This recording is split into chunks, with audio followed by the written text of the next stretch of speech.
I feel like that was a real point in my life where I really, truly believe that this is going to be a full-time career. It felt like we were just really risking it all for a really long period of time. That year was like an identity crisis. I had lost something like 80% of my savings. If I keep going like this, I'm gonna end up quitting. Everything about that whole time period, we went through the depths of hell and we were rewarded beyond our wildest dreams. That many people are watching my channel, Grandpa. That many people are tuning in every day to watch my stuff. And he's like, oh, well, we'll see where it goes. A quick message before we get started. Everyone we know warned us, do not share your revenue data on YouTube. So I need to preface why we decided to go ahead and do it anyway. And we did it specifically because others won't. We wanted to give a full and honest account of what this journey on YouTube can look like. And we did that for the aspiring YouTubers. It's because we wish that that existed when we started out. This kind of information could potentially save someone gobs of time and money and stress getting to a point of success on YouTube. It's the same reason that we shared deeply personal and emotional details about our friendship and our working relationship. And it's all in hopes that it can help just one person get there faster. And the last thing I'll say is keep in mind that running any kind of business is very expensive. So the revenue figures that you're about to see, about 70% of that goes right into the cost of running the business. And with that said, we'll get right into that revenue data right now. This is Making It, a show about YouTubers earning a full-time income from the content that they create. This week, Travis Schumacher, he's a 3-time YouTube success story. His biggest channel has over 750,000 subscribers. His newest channel just hit 99,000 subscribers today. Congrats. In 2024, your channel's had 47 million views combined, and you earned over $450,000 on the platform. Travis, welcome to the show. Your niche on YouTube is sound bath. Can you briefly explain for our audience what is sound bath? Yes. Sound bath is the concept of being bathed in sound waves. And so I use crystal singing bowls and I create these sound experiences with different vibrations to increase relaxation, decrease anxiety, and pretty much just holding space for people to process their emotions and whatever they're going through in life. Typically, there's a lot of candles and crystals and different beads and elements placed around the crystal singing bowls. And then the music starts and it's these like warm, soothing, long tones. It's, arguable whether or not it's music. In fact, Beavis and Butthead made a video about us in which Beavis and Butthead are arguing as to whether or not Travis is making music. Definitely not a song. I think it's just like sounds that are supposed to like calm you down, I'm sick of sitting next to you being wrong all the time about everything. Full disclosure, Travis and I are actually partners in the YouTube channels he's created. So this episode will be a little bit different. But I know that Travis's side of the story is going to make a great episode. Okay, Trav, take me back to your earliest memory of YouTube. It goes all the way back to my awakening. So 2011. Because I remember when I was going through this transition of discovering myself, I was using YouTube a lot. And there's a few content creators that I was, right in par with their content. Do you ever imagine uploading a video to YouTube in those early days? No, not for a second. I think that, it's something that crossed my mind. But again, it was one of those things I'm like, I could never be a YouTuber. Mm-hmm. Take me back to that time. So you're a waiter at Red Lobster. Mm-hmm. You are struggling with addiction. Mm-hmm. Tell me about that. Those were rough years. My early 20s, it started pretty much at 19, but I was addicted to heroin for 3 long, horrific years. And in the meantime, going through, the worst relationship of my life. It was a nightmare, really. Love and pain and withdrawal all together. Why is it that you think that here we are 15 years later that addiction hasn't been a problem for you? Heroin is a very addictive drug. Like, why has that not been an issue for you at all, it seems, in the last 15 years? Yeah, that's a great question. The withdrawals were so bad, and knowing how difficult it was to get out of it was every reason for me never to touch it again. It's almost like shocks through your body that make you just like want to like rip your skin off and like peel your skin off. It's like your skin is crawling with mites that you can't get out of you. And there's like this like awareness in your eyes, like, but coming out, it was so good. I felt so good that I felt like I missed out on my life. I feel like I was just in a dream world. I wasn't really existing in life. I was just in it. When I got sober, I started wanting to learn more about myself. I wanted to learn more about the universe, about God, about creation. Like, what is my point of being on this planet? What is my existence here? Like, why am I here? One thing led to another, and I ended up going to massage school a few years after my awakening as, motivation to, heal the world one body at a time. I just wanted to do more for the world. Touch on your discovery of sound bath. How did that come in? There was definite stages of discovery with the sound. And it all started with a gift that was given me from my partner at the time. And it was the 432 hertz A note crystal singing bowl for the third eye. And I was gifted this bowl. I had never seen anything like it before in my life. And I was just like, what is this? And for our audience, what is a crystal singing bowl? Yeah. So crystal singing bowl it's a big white bowl that plays music, and it creates this incredible vibration and this sound that kind of just fills the whole entire space with this, like, with the waves of the vibration that is produced from this singing bowl. And so that is the main feature of your YouTube channel, all three of your YouTube channels. Yep. That's the main one. Okay. It's the main instrument.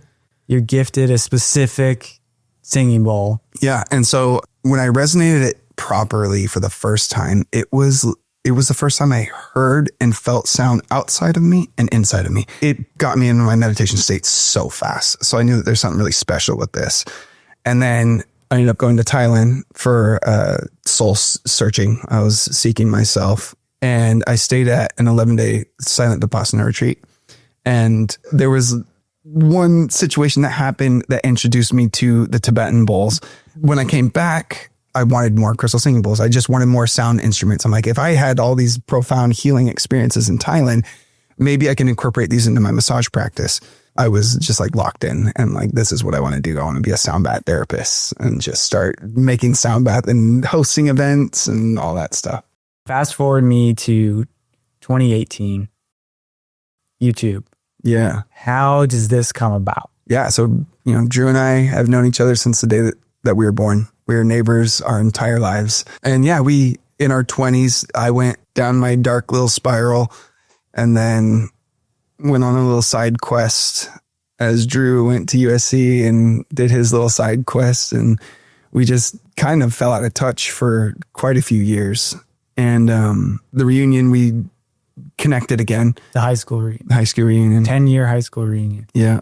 And then there was a random day that I was thinking, I feel like we thought that it was a holiday. We had run into each other on Mother's Day, visiting our moms. Oh, it was that. So it was YouTube channel launches in October, but Mother's Day is what, May? Mm-hmm. So it was May that we first discussed it. Yeah. So we bumped into each other, and I remember you brought up that you were wanting to make a YouTube channel. Like, that was one before I even talked about the sound bath stuff. You were just saying that you want to start a YouTube channel. And I'm like, that's sweet. Like, cool idea. And then I think we started talking about what I was doing. And then I mentioned that I was doing the sound bath stuff. And you're like, whoa, like that actually sounds a lot like what I'm interested in. Cause I think you were on the ASMR path and making something that just was like relaxing and calming. And you're like, dude, that sounds exactly like what I was thinking of making a YouTube channel for. And I think then and there, you were like, you want to make a YouTube channel? And I was like, I mean, I don't really care for social media, but I mean, why not? Let's do it. As I remember it, you were very reluctant. Yeah. But I was really giving you the sell that I think like the visual aspects of it would make for great content on YouTube in sort of like the ASMR content for sleep realm. I think the main reluctancy was, where am I going to find the time? Like, I was working, full time have one day off for responsibilities and the next day off to actually rest. But reluctantly, I did agree. And then you're like, when can I come over and we'll just jump right in it. I found footage from that original sound bath. So should I like, do I have to like follow along or Just like... get comfortable. Okay. You can literally, even if you want, you can just lay down and like just take it in. You can grab any cushion that I have. Actually, I've got a meditation chair. You want it? Yeah. Okay. I don't know what that is, but sure. And then Before we continue, here we are starting all over again. And what do we need more than anything? for you to subscribe, like, and share this video. All these things are free for you, but mean everything for our growth. So if you want to see more stories like this, subscribe now. Back to the episode. Doing my due diligence, I was looking up sound bath stuff on YouTube, and there was 2 videos.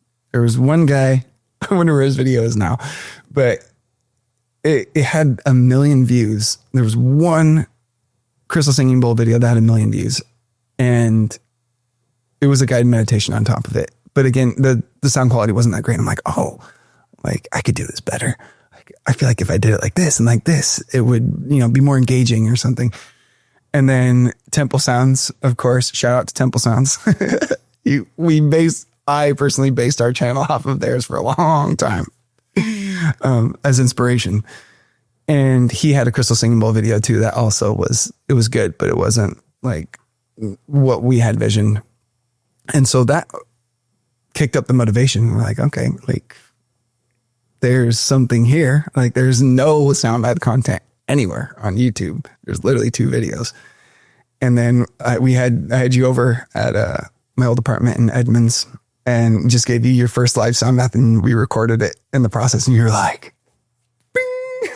Like that was amazing. Like this is exactly what we need to make a YouTube channel for. And just your excitement got me excited. And I'm like, let's do it. Let's start doing this. Okay, so it's 2018 and you haven't posted a video yet. Is it in your awareness that there is an opportunity to make a lot of money on YouTube? And is it clear to you how you make money on YouTube? No, not at all. It wasn't clear. I was thinking that I knew that people make money off of YouTube, but I also felt it, for some reason I had this illusion that it was unobtainable. I'm like, if you want to make a living off YouTube, you need 300,000-400,000 subscribers at least to start making anything decent.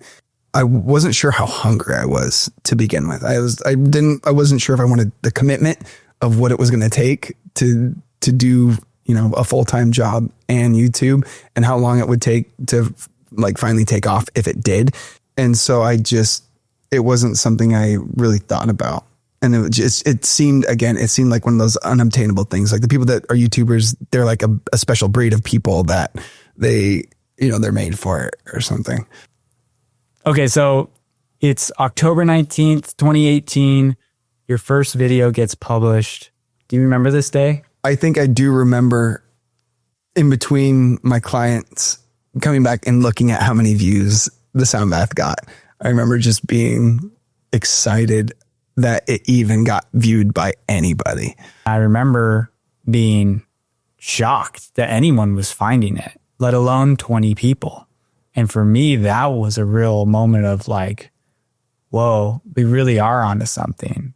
I feel like we maybe even got a couple subscribers, and then we're like, we need to run with this. We need to film another one. And I remember you being like, when can you find the time to film another sound bath? And I remember us just slowly fitting it into the regular schedule. I remember you were having this interview with the Mariners, and I remember having the thought, if he gets this job, this is all over. And I remember there was that point where we weren't really making any progress and us having that conversation.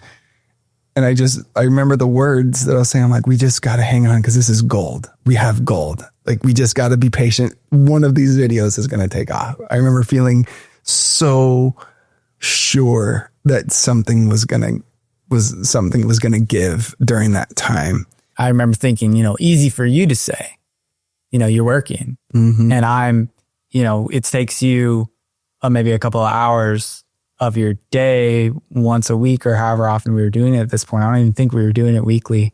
And here I am doing all the editing, all the thumbnails, all the uploads, and this is taking a huge portion of my time. And I'm not getting a lot of other work for filmmaking. And the opportunity came up for the Mariners, which I don't think I would have applied to anything except it was doing video for the Mariners. And then I do remember telling you that I didn't get it and I was disappointed. You were like, oh, this is good that you didn't get it. That's all you said, is like how great it was that I didn't get it. And like, oh, we're destined for great things, whatever. And I was like, cool, nice for you to say that since you have an income. And I think that to me, like the first year of our production, like that is how I remember it. I remember being frustrated that it was, increasing amount of my day was being taken up by this. And I have no income and I'm watching my savings dwindle. And it's not a big time commitment for you. And you're always telling me, let's stick with it. Let's stick with it. Let's stick with it. Don't get a job. Don't get a job. Don't get a job. And I'm like, there's all this resentment. I feel like I do remember being happy for you with the Mariner situation, but deep down, I definitely didn't want you to get the job because I was just scared that we would lose this opportunity, because we would have. Again, like I feel like there's lots of times I had this inner knowing, this inner voice inside me that's like, this is going to work. This is going to work. We just gotta just keep going. One of these is gonna work. I got engaged right around that time in March of 2019, before we even got to 1,000 subs. We were at like 100 subs when Courtney and I got engaged. I remember like meeting all her family and everything and being like, oh yeah, like I used to make good money at Amazon and then I quit. And now it's like, what are you doing now? I was like, oh, I'm making YouTube videos.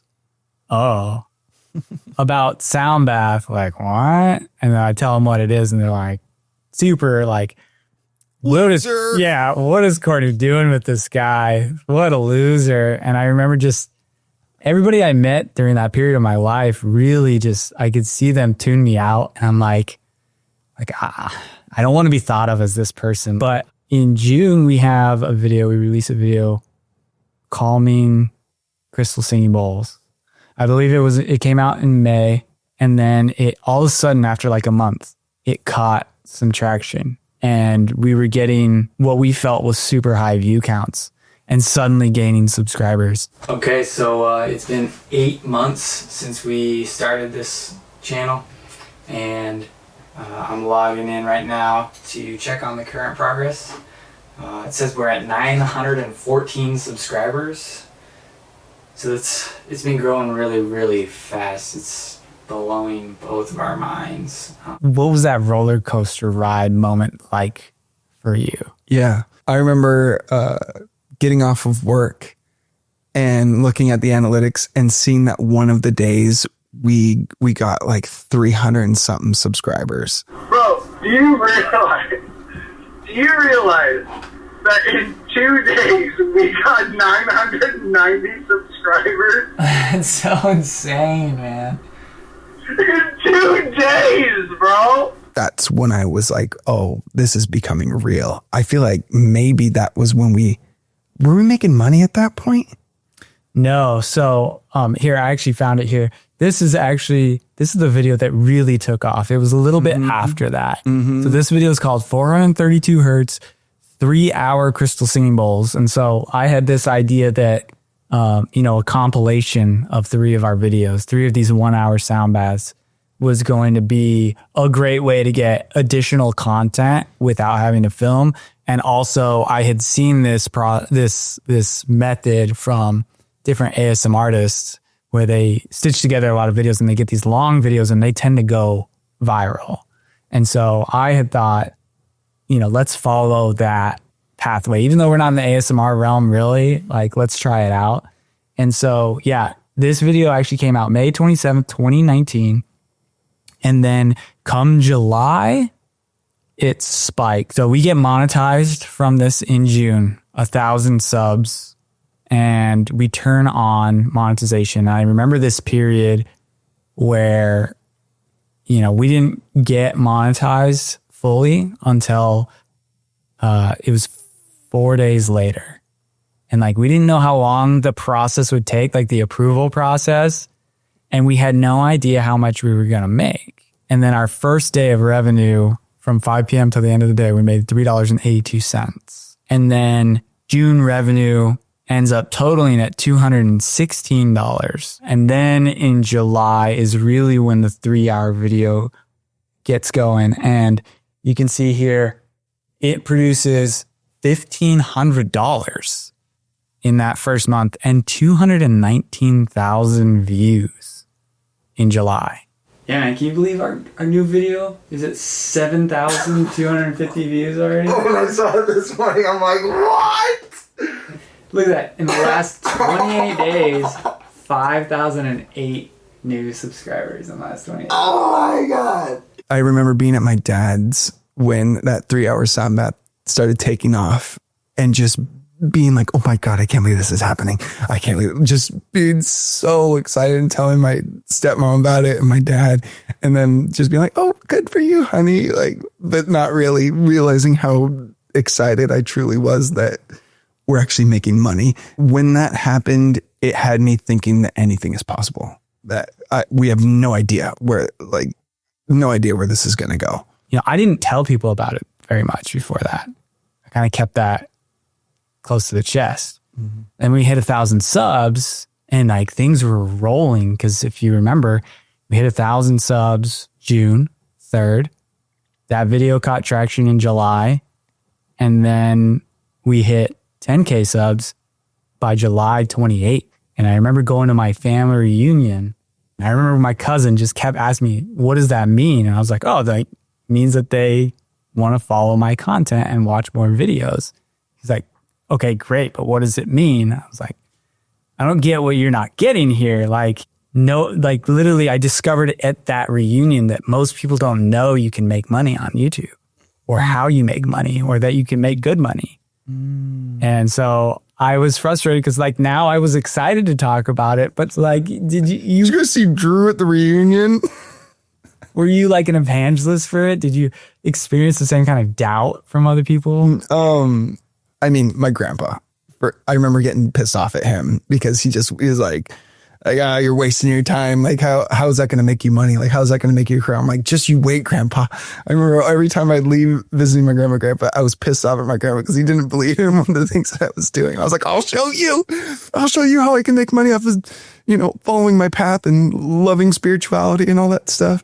But my grandpa was the judgmental one, the one who was like, if you're not making good money and you're not providing for your family and you're not, if you don't have your own business, what are you doing with your life? That desire for success didn't come until around 2019, where I'm like, I need to prove myself. I need to prove myself for my family. I want to take my grandpa's role. I want to be like my grandpa. I want to be able to provide for my family, take them on vacations. But there was always this other side of me where I'm like, I'm not a businessman. I don't want to do that stuff. I don't want to do numbers. I don't want to do accounting. I don't want to do all that BS that my soul just blocks. There's this wall of I'd rather be poor. I'd rather be poor than to learn all that stuff. I just want to be free and float from, sound bath to sound bath, from event to event, and just, I wanted a life of spirituality, and I didn't want a life of business and all the BS that comes with it. That has very much changed throughout the years. But that's 100% who I was.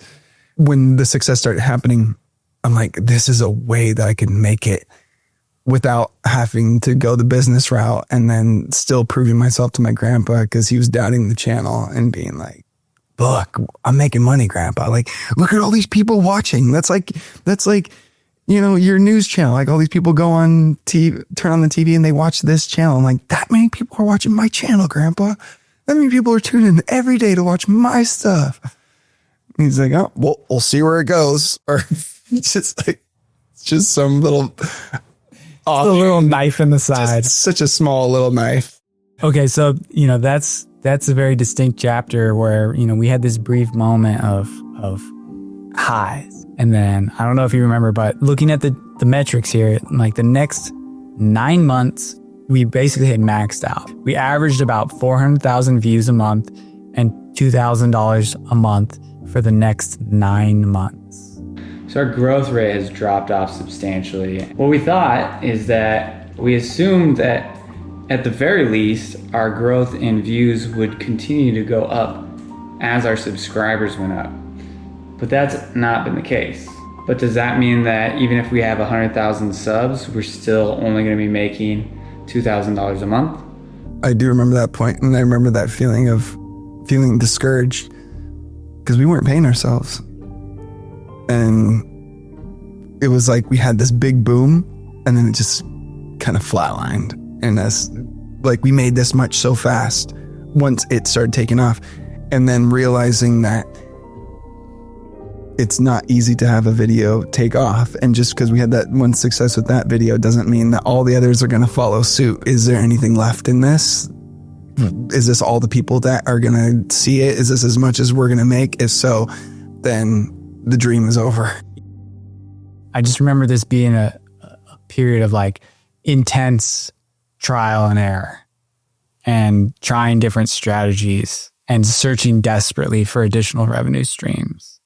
Like, do you remember what some of that was? Like, We tried the t-shirts. tried t-shirts, we tried live streams. Yeah, we did the merch. We didn't sell one single shirt. That was so sad. I love those shirts. And we had tried Patreon. We had tried putting our music on music streaming platforms. We had tried every additional revenue stream that I could possibly fathom. And nothing was working for us. We were on meditation apps. Like nothing was bringing in anything more than a few dollars other than YouTube. Ew. And it was all on YouTube was coming like more than 50% of our revenue and views was coming from a single video at that time. And I remember being so stressed about that. Mm-hmm. Like, oh man, we need to diversify. Mm-hmm. I remember that feeling. Just knowing that if anything happens in that video, it's all over. So time and time again throughout our time on YouTube, it's just been a series of, forcing ourselves to listen to the viewers and simplify down to focusing on and creating content around what the viewers are most interested in. So I remember telling you at that time, like videos featuring any instrument besides a crystal singing bowl tank. I recall this now. We haven't had a just plain crystal bowls sound bath since December 8th. It was the last time we released one. Oh, and we've been going down ever since. See, that's right. That's what we got into this for. We need to go back to our original. That's so true, man. I would not doubt that because people are like, oh, well, we like the crystal singing bowl stuff, not all this extra stuff that they do. So I'm like, we can't just do the singing bowls every single time. We got to switch it up. That's what we thought. Yeah, we thought we had to have variety. Yeah. That turned out to be totally wrong. Yeah. The absolute opposite of what we should have been doing. Yeah. People wanted the singing bowls and we were not giving them the singing bowls. So we start filming that content. It's like early 2020. And we hit 50,000 subs on January 28th, 2020. And then COVID sets in. April, everything's in shutdown. And immediately everything changes for us. So we go from something like, 400,000 views a month, $2,000 a month to suddenly from March to April, we jump up to almost $5,000 in April and 1.2 million, just shy of 1.2 million views. Like there's the graph you can see right there. Mount Everest right there. Yeah. And I remember this being like the real game-changing moment. It was. The whole world was going through COVID and we had that outlet for people to, people were stressed out. They were afraid. They had, anxiety. And so everyone was, looking for content to help them cope with all of that stuff. And then seeing everything take off the way that it did. And then I was put on furlough at the Four Seasons. I remember 100K. Thursday, June 11th, 2020, and we are at 99,996 subscribers. I'm about to give Travi a call here. Dude, this is it. Can you believe it? Dude, this is wild, man. Yeah! Wow! Just it. Woo! God. 100,000 subscribers for us. Oh my God. And seeing us hit that 100K and knowing that we were going to get that 100K plaque and to be able to say we have 100,000 subscribers, it was, I feel like that was a real point in my life where I really truly believe that this is going to be a full-time career. It's wild, bro. It's got like felt on the back. Look how nice it is. We had $17,000 in the bank, I checked, at that time when you quit. The company did. And we weren't paying ourselves anything. I remember being pretty with you at how adamant you were about us not paying ourselves. I'm like, dude, we've got the money. Like, why can't we just pay ourselves? Like, I remember being so mad at you for that. It was like, why? Like, we're stockpiling this money in the savings. Like, we don't have anything to pay for. And you're like, but the future vision, like, what if we need it for this or this or this? And I'm like, makes sense. But dude, like, can't we just pay ourselves? I was just cashing out stock, life savings, just dwindling. I remember I was losing some obscene amount of money every month for like 4 years. By September 2020, we made $7,241.71. And we decided to pay ourselves $1,000 each per month. That year, 2020, do you know what our total revenue was on YouTube? No clue. Take a guess. It's our second complete year. Gosh, I would say maybe like between 20 and 40,000. $58,000. So we started 2021, giving ourselves a raise to $2,000 a month. We are fourth month over $6,000, meaning I think we're safe to give ourselves the pay raise that we've discussed starting January 1st. December, it'll be the same as always, $1,000 a piece. January 1st, we'll get paid $2,000 a piece. Awesome. Absolutely. By August, things kept just increasing. By August, we decided to give ourselves another raise. And now we're giving ourselves $3,000 a month, which is like, okay, for me, like I remember $3,000 a month, like I felt like I was helping somewhat. Because for over 2 years, for like 3 years now, in the first years of our marriage, I'm basically just living off of her and my savings. I mean, what was the finances like for you at that time? Yeah, for me, it was the same thing. I didn't have enough for anything, like no money for vacations. I didn't go on any trips. Money came and it was instantly gone. I remember just not being able to do anything ever. So like, if you can see this chart, this is revenue. Purple is revenue, green is views. And this is 2020 to 2021. And it's just like pretty solid growth. But I remember in this period just having an intense sense of paranoia that, most of this was still coming from one video. Mm-hmm. And this idea that it was just could go away in a heartbeat. Mm-hmm.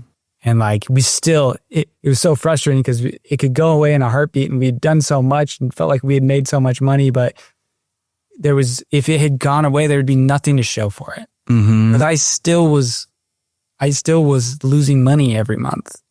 It felt like we were just really risking it all for a really long period of time. Even though like the signs were good, it was going up, but it didn't feel fast enough for me. Yeah, I feel like there was some solid friction between us during that time too. I felt like you spent most of your days so mad at me.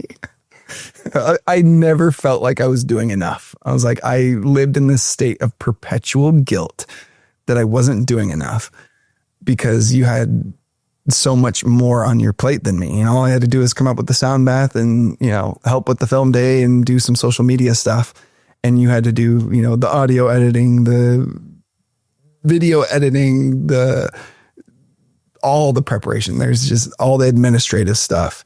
Lots of my depression and during that time was from the inconsistency of not being able to, not knowing what I needed to do, not feeling like I was carrying my own part in the business. I remember you always saying, like, tell me what to do and I'll do it. And I'd tell you something to do. You would say you would do it. And then like a month would go by and be like, what about that one thing? You'd be like, oh, well, I never really felt like that was a good thing for me to do. So I just didn't do it. And I would be enraged. And because it'd be like every week, this conversation, it felt like would happen. It was piling up. The fact that we were growing really like helped put off that conversation. Like, and to take it back, 2021 closed out. We had done $58,000 the year before. 2021, we did $117,000. We gave ourselves pay raises to $4,000 a month each in December. 3-hour Crystal Singing Bowl video that had been our main driver of success. By the end of 2021, it had made by itself $42,000. Do you remember going into 2022, like, where were you at and what did you expect? Like, what were the plans for the channel and where were you at personally? I think that year was like an identity crisis for myself, like really not knowing my role in the business. I feel like I've gone through that a lot throughout this whole process and like where I need to evolve. And I think that lack of knowing it's, you know, it was so tough to experience. Like, it's crazy how much sorrow and depression can come from that, just like emptiness of not feeling like you are doing enough in your role in life. And, you know, there was that, again, the guilt of knowing how much work you're doing every single day. And I'm like, I definitely felt lost in that early 2020. Actually, I feel like all throughout the first half of 2022 was almost like a blur. Yeah, I mean, all made worse by the fact, like 2022 starts, I have this huge document that I share with you. Here's all the new things that we're going to do to bring in new revenue. We doubled in revenue last year on YouTube, so we're going to double in revenue this year on YouTube. We're going to close out the year with $250,000 revenue.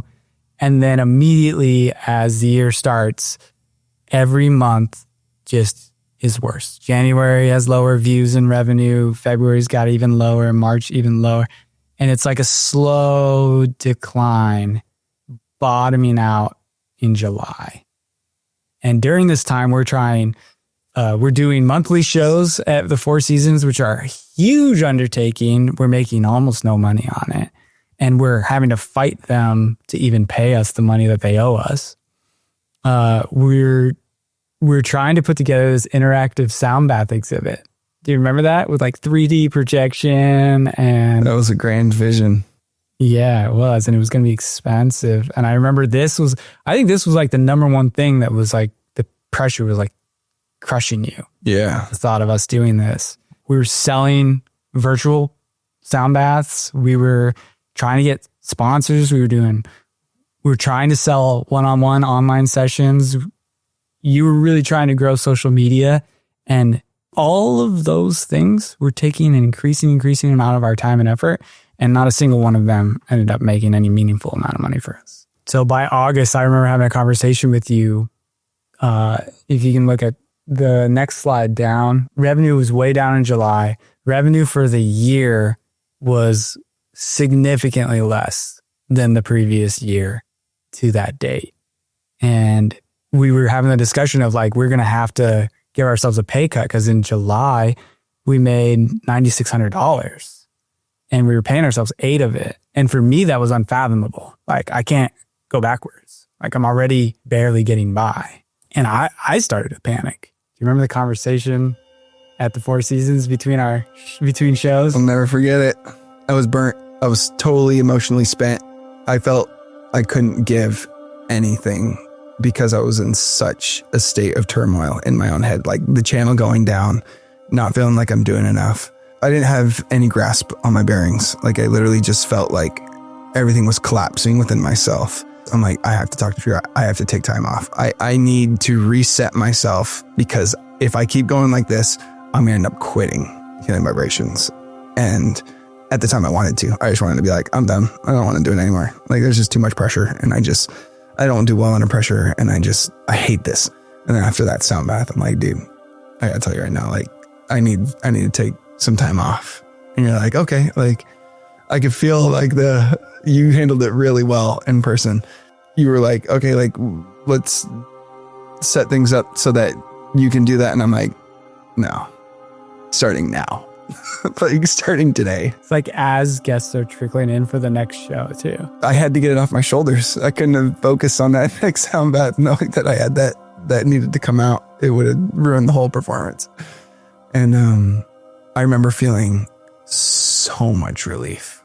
I'm like, I felt sympathy for how you were feeling. I was like, he hates me. He hates me. But I would rather you hate me right now than me quit and it all just go in the garbage. I was like, I'll sacrifice you hating me in this moment so that I can make it up to you when I get back. And like, that's just how I felt. And then I took that month and I just totally disconnected and just kind of refound myself. In my mind, I immediately thought, I knew that it was over. I knew that everything that we had done was over because Travis was completely unreliable. And it had finally showed itself. Like, Travis was going to kill this thing eventually, and here it is. And so while you went on your leave of absence, all I did was look for jobs. And then I thought to myself, like, okay, well, we're 50-50 partners. I need a new partner. I can't pay them well. What can I give them? I can give them equity in the company. But I don't, if I give equity, then now I'm a minority partner. And so in my mind, I thought I need to claw some equity back from Travis so that I can give it to somebody else and get somebody else in here who will be reliable. And so I remember you came back and you were in just like a completely different state, but I'd already written you off at that point. And like, do you remember when I first raised the equity thing? I was pissed. I was really mad. I remember being like, dude, I took this time for us. I took it because I needed to rebalance myself. And I told you I was going to come back ready to go. And then here it was like, actually, Travis, you're out. I guess I'm not really sure why I would lose like 50% ownership of the business. Well, I mean, one way to think about it too is like 50% of the creative is coming from me. Mm-hmm. And then there's a disparity in the rest of the work, then it's not a 50-50 partnership. So I feel like it's just fair to break the company up, reflecting that.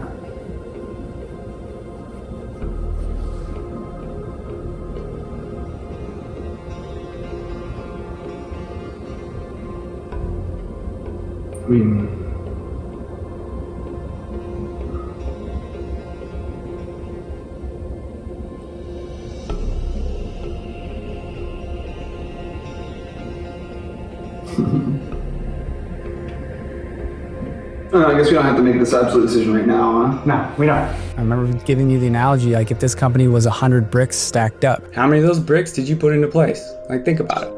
I guess so. Like, Was honest. I feel like my music is healing vibrations.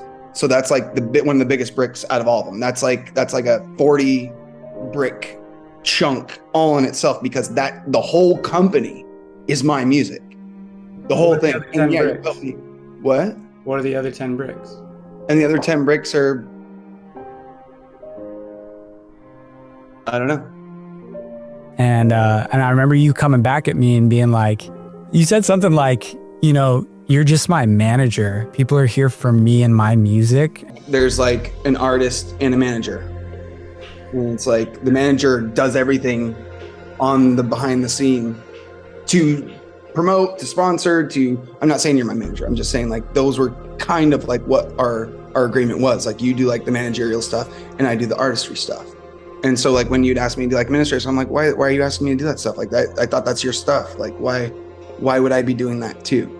Like you wouldn't see the artist doing all that stuff, but the artist would end up getting paid more in a business. Like the artist is just doing the performing, and then all these other people are doing everything behind the scenes, all of the other stuff, and the artist makes the most, which is why I've always felt like it was even. It was like you do. Well, I'm half of the artist. Did I say that? Yeah.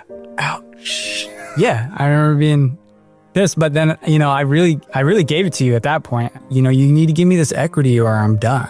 I need a gesture from you that says, hey, I understand that the last 4 years has been a huge burden, risk for you to undertake. You've done so much for us. Like, I need that gesture. And that gesture to me is like you know what? You're majority partner. You've always been. I respect that. I see that. This is what it is. Like, I need that. Told you, not only like have you been like a business partner, but you've been a friend and you've taken advantage of me. And I think from that moment on, you became a different person. And I remember the next time we talked about it, you said you didn't want to give me any equity, but you were basically talking about how like things are going to change. I really don't want 60% of it, man. I just don't want to feel like I'm doing this all by my self, man. I hear you. I hear you so loudly. And honestly, man, I don't want you to feel that way. I care about healing vibrations. Everything inside of me changed. I want to prove myself to you. I want you to feel that I care as much as you. I just felt a new light inside of myself. And like everything that you were saying was very heartfelt and convincing. And I was like, great. You know what I would rather have than more equity is like an even partner. Yeah, that slowly led to me cutting my hair off. And it was like, that was my turning point to get me to who I am right now. And it's funny because I knew I needed that time. Like my soul was like, you have to do it now. You have to do it now. Otherwise you're never going to get out of this feeling. And I remember once I got out of that feeling, it was like another awakening. It's like, I want to love my work. I love healing vibrations. And I reached a point where I hated it. And like, we're both hating it. It's like, that's not what this is about. Like, we're YouTubers. This is supposed to be fun. Like, this is what we want to do. And I need to do whatever it takes so that you feel like life is fair. Like that there's like, you feel that I'm 50% of the company and I just come and go and show up as I please.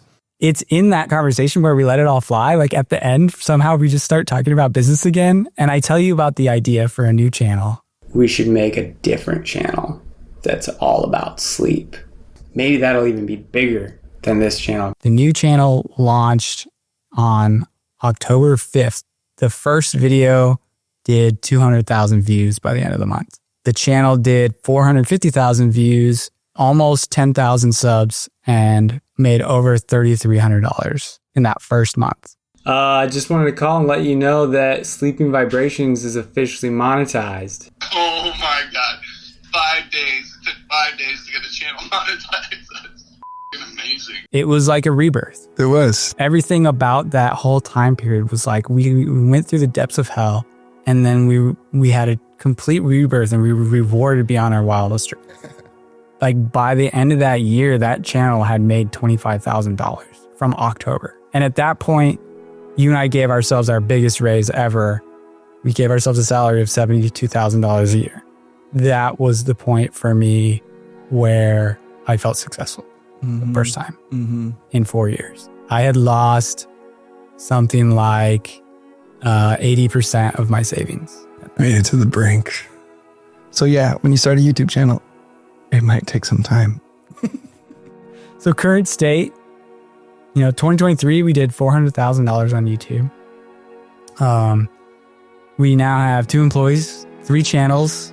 One of them's just the smallest one's about to cross 100K. What is life like now compared to the beginning, Yeah. pre-YouTube days? Yeah. So life is So Healing Vibrations is a full-time job for me, like fully in it, 40 hours a week, happily working those 40 hours. I feel very motivated and driven. Like I still lack direction sometimes, but for the most part, I at least know what to default to that is still going to do something to benefit the business. I'm a married man. My wife gets to enjoy the fruits of my labor. So I have a very, very nice salary, most I've ever made in my life. And it took a lot of sweat and tears, but seeing the way things are shaping out now, it's like, it feels like for me, I'm in a very steady flow of life, and it feels really good. I feel good. If you could give someone one piece of advice who's wanting to start a YouTube channel today, start that journey, what would it be? Don't stop. Whatever you start, you have to stick with it. And it'll be two things of advice. The other one is to always grow from your content. So whatever you did in the previous content, do better for the next one. Learn from it, go through your analytics, do better the next time. Always be improving. If you're not improving, you become stagnant and then you end up just falling off. So you have to just constantly push yourself, constantly improve, and don't be discouraged from the low times, because low times are what make you. That's well put. What could stop someone from having similar success? Lack of discipline, lack of drive, and being discouraged by those low times, like pumping out, 6 months worth of content and not having any growth at all, and then just giving up. It's like that. There's a picture, the guy is sitting there chiseling away with his axe, and he's in this dirt hill, and then he stops right before there's this diamond, and you see him turn back instead of pushing through just a little bit farther. So yeah, I think if you're not disciplined and if you don't stay consistent and at least give it a couple years, you might not reach the dream that you have. It's going to take time. And it took us, we're coming on our 6th year right now, and over 6 years. Yeah. And it wasn't until the 5th year, maybe the 4th year, that things really started to change. And so if we gave up after the 3rd year, even, we wouldn't be where we are today. So most people don't even make it past the 6 months. Trav, thanks for being willing to have this conversation, come on the show. I appreciate it. Appreciate you and everything that we've put in this together, and all the growth that I've seen from you, and the complete transformation that I've seen in you, and true business partner, 50-50 partner that you've become. I'm honored by your words, man. And just for the listener, Healing Vibrations would never have gotten as far as it did without Drew. You might see me on the camera, you might see me playing the music, but Drew does 90% of the stuff behind the scenes. For a majority of the time, I was just a bum, and I am sorry. But yeah, man, your business drive and who you've become and just who you've evolved into throughout these years is just like, I'm honored to be a business partner with you, and I'm just, trying to live up to your expectations and follow in your shoes and make Healing Vibrations the greatest sound math company that's ever existed. Thanks, brother. Yeah, man.